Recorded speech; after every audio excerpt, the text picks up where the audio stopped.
نفس ہے، جتنے بھی مخلوق ہے جس میں اللہ نے جان بخشی ہے، سب کو ایک نہ ایک دن موت آنی ہے۔ آیت کریمہ کا ترجمہ بھی وہی ہے، کل نفس ذائقۃ الموت، کہ ہر نفس کو، ہر جاندار چیز کو ایک نہ ایک دن موت کا مزہ چکھنا ہے، مرنا ہے، موت آنی ہے۔ لہذا چند باتیں اس آیت کریمہ کے حوالے سے میں بتاؤں گا کہ موت کیا ہے اور مرنے کے بعد کیا کرنا چاہیے جب گھر میں کسی کا انتقال ہو جائے۔ اور اس کے بعد یہ بتاؤں گا کہ اللہ تعالیٰ کے ہم پر احسانات کتنے ہیں۔ یہ بھی سمجھیں گے آپ کہ جو ہے اللہ نے جو ہمیں زندگی دی ہے اور ہم نافرمانی کر کے جو گزار رہے ہیں، تو اس دنیا میں اور آخرت میں کون سی محبت کام آنے والی ہے، یہ بھی باتیں انشاءاللہ تعالی آپ کو بتاؤں گا۔ اپنے ذہن میں رکھیں پہلی بات کہ موت کیا ہے، موت کہتے کسے ہیں؟ موت کہتے ہیں جسم سے روح کا جدا ہو جانا، تعلق ختم ہو جانا، جسم سے روح کا رشتہ ٹوٹ جانا، اس کو موت کہنا۔ بالکل آسان لفظ میں سمجھ میں آ گیا آپ کو، اور ایسا لگتا ہوگا کتنی آسان سی بات ہے، کتنی چھوٹی سی بات ہے، لیکن نبی کریم صلی اللہ تعالی علیہ وسلم ارشاد فرماتے ہیں کہ موت ایک اتنی دردناک چیز ہے، موت اتنی شدت والی چیز ہے کہ جب کسی کے اوپر یہ آتی ہے، کسی کا آخری وقت ہوتا ہے، تو اسی کو معلوم چلتا ہے کہ یہ موت کیا ہے۔ لیکن جب یہ نزا کی گھڑی آ جاتی ہے تو پھر اسے مہلت نہیں دی جاتی کہ وہ اپنی کیفیت کو بیان کر سکے، کیونکہ نزا کی گھڑی آنے کے بعد، اللہ کا حکم ہو جانے کے بعد، وہ تو انسان مر ہی جایا کرتا ہے۔ نبی فرماتے ہیں بس وہی جانتا ہے کہ اس کے اوپر کیا بیتتی ہوگی، لیکن نبی نے مثال دیا کہ موت کا منظر ایسا ہوگا جو بدکار انسان ہوگا، سبھی کے لیے نہیں، جس نے بدکاری کر کے زندگی گزاری ہوگی۔ بعض اوقات نیک لوگ کو ہم دیکھتے کہ نیک عمل کر رہے، لیکن ہم اور آپ نہیں جانتے کہ ہو سکتا ہے اللہ کی بارگاہ میں جو کوئی ناراضگی کا سبب بن چکا ہوگا۔ یہ ہو سکتا ہے کہ نیک انسان ہم دیکھ رہے ہیں، لیکن ہو سکتا ہے ظاہری طور پر تو دیکھ رہے ہیں، لیکن ہو سکتا ہے باطنی کوئی خطا اللہ کو نظر آ گئی ہوگی، تو اس کو بھی موت کے وقت تکلیف ہوتی ہے۔ ایسے لوگوں کو کیسی شدت ہوتی ہے، اللہ کے رسول صلی اللہ علیہ وسلم ارشاد فرماتے ہیں کہ ایک زندہ جانور کے جسم سے جب کھال کو ادھیڑی جائے، ہے نا، نکالی جائے، تو اندازہ لگاؤ صحابہ کہ اس زندہ جانور کو تکلیف کتنی ہوگی، کتنی ہوتی ہوگی۔ اے میرے صحابہ سنو، ایک زندہ جانور کے جسم سے جب کھال ادھیڑی جائے تو جتنی تکلیف اس جانور کو ہوتی ہے اس سے کئی زیادہ مرنے والے کی روح جب نکالی جاتی تو اس کو اتنی تکلیف ہوتی ہے۔ اللہ اکبر۔ اب آپ اندازہ لگائیں کہ ایک جانور ہے، اگر ہمارے جسم میں ٹھیس لگ جائے یا خروش ہو جائے، تھوڑا سا چمڑا اکھڑ جائے، تو آپ اندازہ لگائیں کہ اس حصے میں کتنی جلن ہوتی ہے، کتنی شدت ہوتی ہے۔ نبی فرماتے کہ زندہ جانور اس کی کھال کو دھوڑی جائے تو ذرا سوچو کہ کیا ہوگا اس جانور کا، بالکل تڑپ جائے گا، بے چین بے قرار ہو جائے گا، بالکل ایسی کیفیت ہو جائے گی کہ تڑپتا رہے گا۔ فرمایا کہ اس سے کئی زیادہ تکلیف مرنے والے کو ہوا کرتی ہے۔ اللہ اکبر۔ اب آپ اندازہ لگاؤ اور سوچو کہ موت کتنی شدت والی چیز ہے۔ نبی ارشاد فرماتے ہیں کہ اس عالم میں ایسا حال ہو جاتا ہے مرنے والوں کا کہ زبان سوکھ کر کے کانٹا، حلق سوکھ گئے، روح جسم کو چھوڑنا نہیں چاہتی، کیونکہ جتنی لمبی زندگی اللہ نے جس کو دی ہے اتنا ہی گہرا تعلق اس کے جسم کے ساتھ اس کے روح کا ہو جائے گا، اور جب اللہ کا حکم ہو جاتا ہے تو روح کبھی پیر کی طرف بھاگتی ہے نا، ملک الموت آ جاتے ہیں، موت کے فرشتے آ جاتے ہیں، نیک لوگوں کی نہیں بلکہ بدکار لوگ جو ہوں گے، تو اس کی روح کو جب سختی سے نکالا جائے گا تو پیر کی طرف بھاگے گی، کبھی ہاتھ کی طرف روح بھاگتی ہے، پھر اس کے بعد کبھی جو ہے سر کی طرف بھاگتی ہے، اور آپ نے دیکھا ہوگا کہ مرنے والے کے جو بیمار ہوا کرتے ہیں اس کے پیر کی طاقت ختم، ہاتھوں کی طاقت ختم، اور آخری جب وقت ہوتا ہے تو گلے سے ایک گھڑگھڑاہٹ کی آواز آتی ہے، ہم سمجھ جاتے ہیں کہ بس یہ آخری وقت ہے نا، سب جانتے ہیں، جتنے سمجھدار لوگ ہیں سمجھ جاتے ہیں کہ بس آخری وقت ہے، وہ اس بندے کی کیفیت ایسی ہو جاتی ہے کہ آنکھ اٹھا کر کے بس اوپر دیکھا کرتا ہے، اپنے ارد گرد دیکھا کرتا ہے، بالکل پریشانی کے عالم میں مبتلا رہتا ہے، لہذا ایسا ہوتا ہے کہ سب طرف چاروں طرف موت کے فرشتے اسے نظر آتے ہیں، موت کے فرشتے نظر آتے ہیں، اور بعض احادیث کریمہ میں ہے کہ جو ان کے رشتہ دار جو پہلے قبروں میں جا چکے، جیسے ان کی والدہ، والد، رشتہ دار سب وہاں پر موجود ہوتے ہیں، لہذا ان کی روحوں کو بھی دیکھا کرتے ہیں، لہذا اس عالم میں بالکل تڑپتا رہتا ہے، اور گلے میں جو گھڑگھڑاہٹ کی آواز ہوتی ہے وہ کچھ اور نہیں بلکہ آخری میں وہ روح آ کر کے مرنے والے کے حلق میں اٹک جایا کرتی ہے۔ اللہ اکبر۔ اب سنیں، نبی فرماتے ہیں کہ اس عالم میں کیا کرنا چاہیے؟ جا کر کے دنیا کی بات کرنا چاہیے؟ نہیں۔ جا کر کے اس سے جو کیفیت پوچھنا چاہیے؟ نہیں۔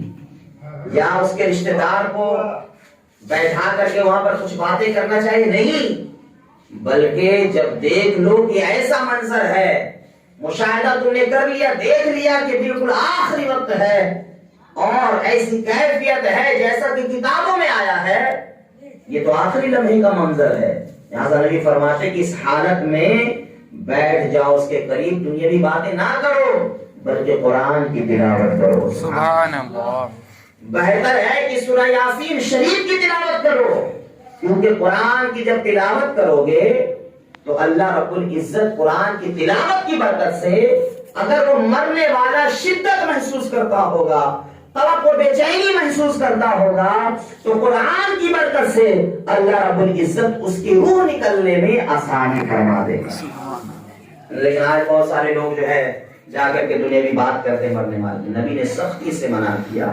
بہت سارے لوگ مرنے والے کو یہاں تک کہ کہہ دیتے ہیں کہ کلمہ پڑھو تمہارا آخری وقت ہے نا، ایسا کہتے ہیں نا بہت سارے لوگ، لیکن سختی سے منع کیا گیا کہ نہیں، اسے کلمہ پڑھنے کی تلقین نہ کرو۔ نبی نے فرمایا کہ کبھی خبردار ایسا نہ کہنا، کیوں معلوم ہے کہ ایک تو اس کا گلا سوکھا ہوا ہے، زبان سوکھی ہوئی ہے، تم دنیاوی باتیں کر رہے ہو اور جانتے ہو آپ نہیں دیکھ سکتے، لیکن اس کے سر کے پاس میں ایک شیطان بھی کھڑا رہتا ہے نا، سر کے پاس شیطان کھڑا رہتا ہے اور ایک ٹھنڈے گلاس کا پانی شربت لے کر کے کھڑا رہتا ہے اور کہتا ہے کہ اے مرحوم، اے مرنے والے شخص، تجھے بڑی شدت ہو رہی ہے، تیرا زبان سوکھ کر کے کانٹا ہو چکا ہے، لہذا اگر تو مجھے اپنا رب کہہ دے، اپنا رب تسلیم کر لے، تو میرے ہاتھ میں جو ٹھنڈے گلاس کا شربت ہے یا پانی ہے میں تجھے پلا دوں گا، تجھے راحت مل جائے گی،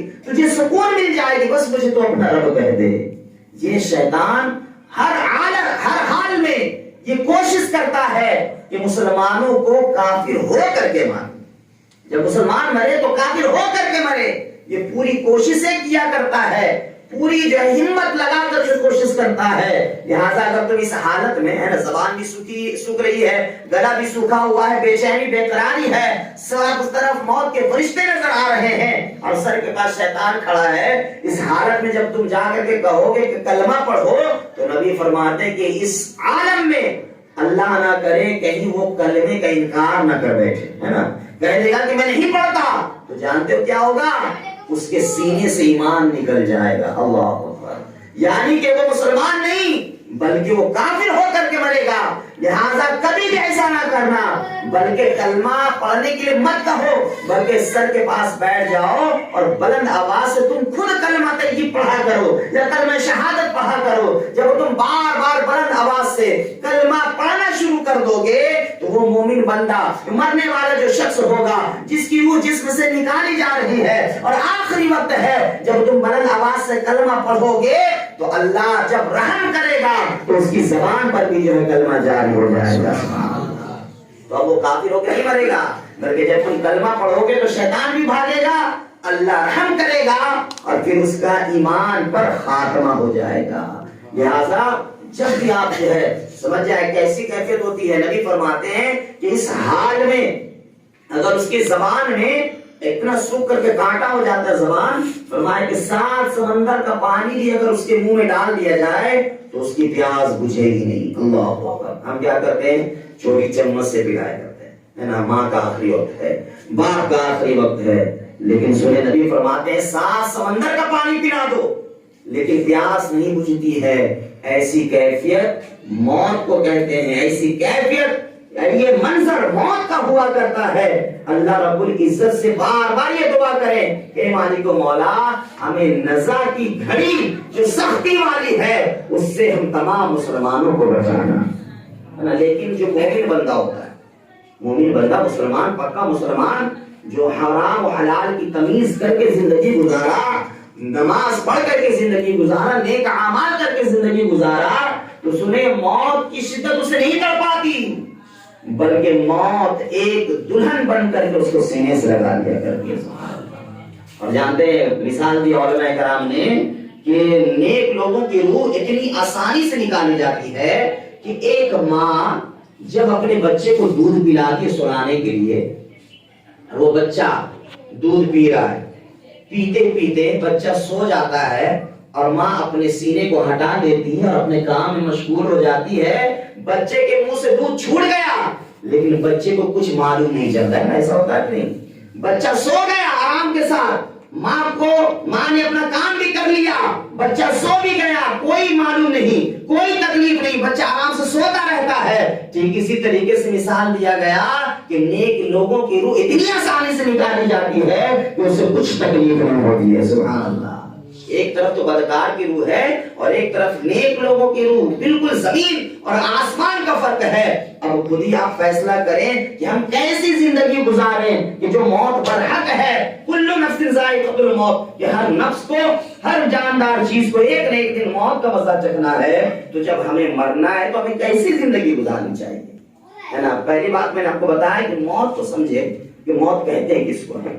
لہذا موت سمجھ گئے, موت کہتے ہیں جسم سے روح کا جدا ہو جانا. یہ ظاہری چیز ہے اور باطنی چیز یہ ہے جو نبی پاک صلی اللہ علیہ وسلم نے فرمایا کہ ایسی ایسی شدت, ایسی ایسی تکلیف, ایسی ایسی کٹھنائیوں سے مرنے والے کو گزرنا پڑتا ہے.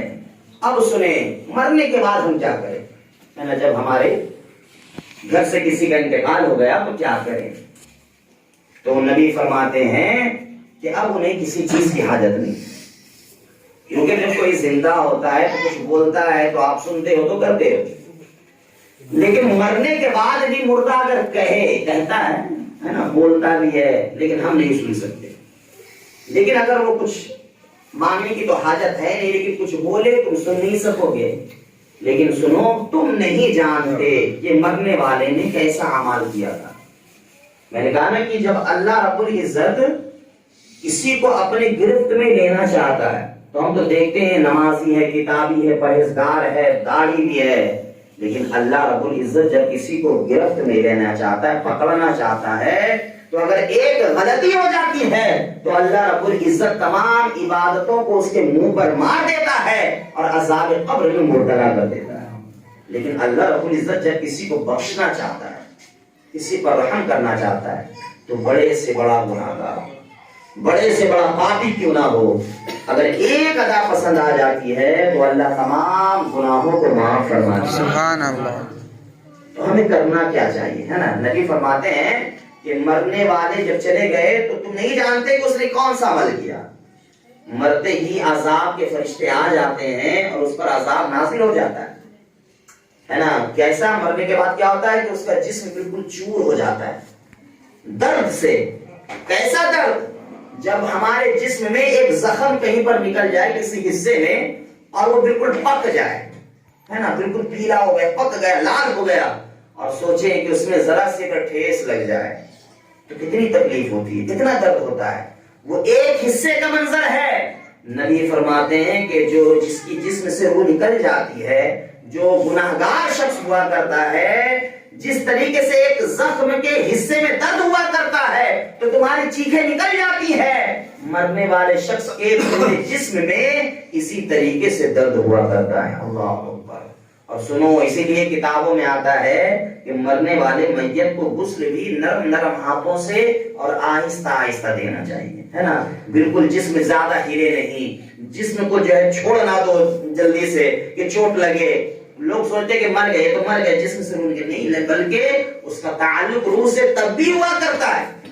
اور جب نبی فرماتے ہیں کہ اس کا جسم بالکل درد سے چور ہو چکا تو مرنے والے کو جب تم غسل دیتے ہو اور نرم ہاتھ سے نہیں بلکہ جلدی جلدی دیا اور جو ہے چوٹ لگایا، ادھر ادھر جو ہے بالکل پٹک دیا، چوٹ لگ گئے، تو سنیں فرمایا گیا کہ مردہ اپنے خاموش زبان سے کہتا ہے کہ اے مجھے غسل دینے والے، آہستہ آہستہ نرم ہاتھ سے غسل دے، کیونکہ ایک دن ایسا آئے گا، سن، تو جو مجھے غسل دے رہا ہے مجھے شدت ہو رہی ہے، مجھے تکلیف ہو رہی ہے، میرا جسم تو بالکل چور ہے، لہذا سن، آنے والا وقت ایسا ہوگا کہ جس طریقے سے تو مجھے غسل دے رہا ہے ایک دن تجھے بھی غسل دیا جائے گا، لہذا نرم ہاتھ سے غسل دیا کرو. اب سنیں، نبی فرماتے ہیں کہ یہ ایک طرح کے عذاب ہوا کرتے، کیا؟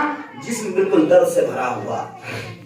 دوسرا عذاب کیا ہوتا ہے کہ جب آپ قبر میں دفنا دیتے ہو اور دفنا کر کے جیسے ہی پلٹتے ہو تو جنت جہنم کے اللہ رب العزت دو فرشتوں کو بھیجتا ہے جس کو منکر اور نکیر کہتے ہیں. دو فرشتے جن کے لمبے لمبے دانت ہے اور بالکل ہیبت ناک شکل ہے، ڈراؤنی شکل، بال جو ہے سر سے لے کر کے پاؤں تک وہ زمین کو اتنا لمبا، دو ہاتھ لمبا دانت ان کے ہوا کرتے ہیں. منکر نکیر زمین کو چیرتے پھاڑتے ہوئے اس کے قبر پر پہنچتے ہیں اور پہنچنے کے بعد اس کو جھنجھوڑ کر کے اٹھایا جائے گا اور جب سوال کیا جائے گا اگر وہ مومن بندہ ہو تو جواب دے گا، اگر بدکار ہوگا تو جواب نہیں دے سکے گا. ہاں لا ادری، افسوس میں نہیں جانتا. تو آواز آئے گی غیر سے، اللہ فرمائے گا کہ اس نے جھوٹ کہا. اب ذرا دیکھیں بدکار کے بارے میں کیا اللہ فرما رہا کہ اس نے جھوٹ کہا، یعنی کہ اس کی بدکاری کی وجہ کر، اس کی گناہ کی وجہ کر اللہ اس کو اپنا بندہ نہیں کہہ رہا بلکہ اس نے جھوٹ کہا. اللہ کتنا خفا اس سے ہے، اللہ کتنا ناراض ہے. فرماتا ہے یہ نہیں کہا کہ میرے بندے نے جھوٹ کہا، نہیں، بلکہ بندہ کہنا بھی گوارا نہیں کر رہا کہ اتنا گناہگار، اتنا پاپی ہے، یہ میرا بندہ نہیں ہے، بلکہ اس نے جھوٹ کہا. لہذا ایسا کرو، اس کے جسم میں جہنمی لباس پہنا دو، جہنم کی آگ مسلط کر دو. اور اللہ اس وقت دو فرشتہ متعین کرتا ہے جس کے ہاتھ میں ہتھوڑے ہوتے ہیں اور جس کے جسم جو آگ کے لپٹوں میں لپٹی ہوئی ہوتی ہے، اور اسی وقت سے وہ عذاب قبر میں ہوا کرتا ہے. کب سے؟ جب آپ نے دفنا دیا. لیکن مرنے کے بعد بہت سارے لوگ یہ کرتے ہیں کہ تھوڑی تاخیر کر دیتے ہیں قرآن خوانی کروانے میں، ہے نا، 3 دن ہوگا تب قرآن خوانی کروائیں گے، 4 دن ہوگا تب چہارم کروائیں گے. لیکن سنیں نبی فرماتے ہیں کہ بس تم پلٹے، اگر نیک انسان تھا تو اللہ کی رحمت برستی ہے، لیکن جو بدکار ہے تو اس کے ساتھ کیا ہوتا ہے؟ عذاب نازل ہوتا ہے اسی وقت سے. اور تم سوچو اگر تم 3 دن کا انتظار کر رہے ہو تو 3 دن وہ قبر میں کتنی شدت میں ہوگا. 4 دن کا انتظار کر رہے ہو، کتنے عذاب نازل ہو رہے ہوں گے اس کے اوپر. لہٰذا ایسا نہ کرو، جیسے ہی انتقال ہو گیا قرآن کی تلاوت کرنا شروع کر دو، دعائیں مغفرت کرنا شروع کر دو اور اس کے لیے ہر وقت دعا کرتے رہو تاکہ اللہ رب العزت کسی وقت کی دعا قبول فرما لے اور اس مرحوم کے عذاب کو اللہ رب العزت اٹھائے. لہٰذا مرنے کے بعد یہی کرنا چاہیے، کیا؟ اصالہ ثواب، دعائیں مغفرت. اگر آپ دعائیں مغفرت کرتے ہو تو جانتے کیا فائدہ ہے؟ نبی ارشاد فرماتے ہیں کہ جب سے وہ قبر میں گیا دعائیں مغفرت نہیں کی گئی تھی، عذاب قبر میں ملوث تھا، عذاب قبر میں ملوث تھا، لیکن مثال کے طور پر چہارم میں دعا کی، یا 30 میں دعا کی یا 40 میں کیا تو سنیں اسے اس کا ثواب پہنچایا جاتا ہے نا. اللہ کے رسول صلی اللہ علیہ وسلم ارشاد فرماتے ہیں جب تم کسی کے لیے دعائیں مغفرت کرتے ہو تو اللہ رب العزت اس دعا کو قبول فرما کر مردوں کو راحت سکون دیتا ہے. اور سنو کیا ہوتا ہے کہ جب اسے عذاب اس کے قبر سے اٹھا لیا جاتا ہے تو اللہ کی بارگاہ میں عرض کرتا ہے مالک و مولا جب سے میں اس قبر میں آیا تھا تو عذاب قبر میں ملوث تھا, جہنم کے آگ برسائے جا رہے تھے, لیکن اب کیا بات ہو گئی کہ تو نے میرے عذاب کو اٹھا لیا. نبی فرماتے کہ اللہ ارشاد فرمائے گا کہ اے مرحومین سنو, آج بے شک جب سے تم اس قبر میں آئے تھے عذاب میں ملوث تھے اپنی بدکاری کی وجہ کر, لیکن آج تیرے گھر والوں نے, آج تیرے بیٹے نے, آج تیرے باپ نے, آج تیرے رشتہ داروں نے, آج تیرے محلے والوں نے تیرے نام سے دعائے مغفرت کیا ہے. لہٰذا جو دعائے مغفرت کیا ہے جس کو میں نے قبول کر لیا اور تیری عذاب کو اٹھا لیا ہے. سبحان اللہ. اب آپ اپنا ناز لگائیں کہ اللہ دعا کو قبول فرماتا ہے.